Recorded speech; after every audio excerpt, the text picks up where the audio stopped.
Hey everybody, we are out here at the Foster Communications Coliseum thanks to San Angelo RV and Sunlink. I've got Butch Kirby here with me. Now, NFR, been to the NFR 8 times, world champ bull rider in '78, now turned PRCA official. I mean, that's quite a career. And you said it, so I got to say this. You said you just kind of quit entering. You didn't really retire from bull riding. Yeah, I've been asked that a number of times is, well, how many years did you ride? I rode 19, and then what year did you retire? And I really couldn't remember the year because I didn't really retire. I just quit entering, and the next thing I know, I was giving something back to the sport, and that's in officiating. And that's exactly what you're all about, because here we were talking, and you said you really just the folks about, you know, some of the things that y'all deal with, and one of the big things is scoring. And how do you come up with that score? Yeah, you know, our numbers, you hear 82, 90, 65. People want to know how do we come up with that? And probably the most simple way we say who's supposed to win is the guy that makes the best possible ride on the most difficult animal. Now, we do have our scoring system that we have to stay within the rule book, which was made by the board of directors, and we don't make the rules, we enforce them. I always say that. And make it simple. If you had a 20 horse with a 20 ride, you got a 40 on one judge. The other judge, if he saw it 21-21, you got an 82-point ride. So there's did the horse win the battle, or the bull, or the cowboy?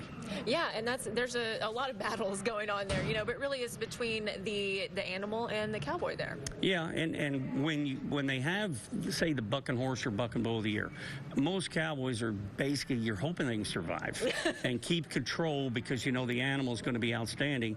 And then, as I've heard this over the years, the rider-friendly animal, and he's very rider-friendly. You should be able to make a really good spur ride in the horse events, and in the bull riding, you should be able to dominate your bull. So sometimes you have the rank animal, sometimes you have the rider-friendly one. Definitely. So you mentioned the rule book. Y'all have to keep track of all of this. It's a lot of rules, I'm sure, to keep up with. Yeah, it seems like it gets thicker and thicker and thicker, and I do not read rule proposals. Sometimes they get declined, and if I read a rule proposal, I'm thinking, oh, that's a rule. And then one of my judging buddies, which we take care of each other, go, no, that was a proposal, and it didn't pass the board of directors. So that's where I've learned over the years, do not read rule proposals. And my boss, we have our meetings in November in Colorado Springs, and we go over the new rules, and some of them are, I shake my head, I'm like, these guys.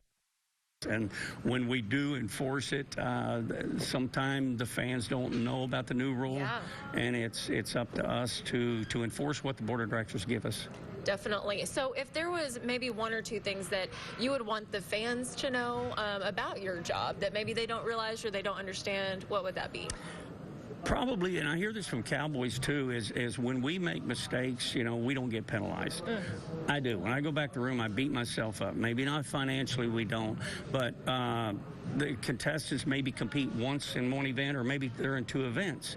If you look at us, we're competing in every event, 7 standard events. We've got over 150 calls every night that we have to call. And we try to be as perfect as the contestants are. And some of them try to cut the corner. The clock's ticking. And we have to keep the fairness for all the contestants. We have to keep it equal. So, you know, we have been fined before by our office if we make mistakes repeatedly. And some of the guys lose their jobs. I mean, they don't officiate if they don't do a very good job. So to let the fans and the Cowboys know, as judges, we get bucked off too. We're human. But when I go back to the room, I have beat myself up before, but I think that's what has made me a better official over my career. You learn from it for sure. You do. Well, thank you for talking to us. Hey, we've got more coming up on KSAN News, but first we're going to take a quick break.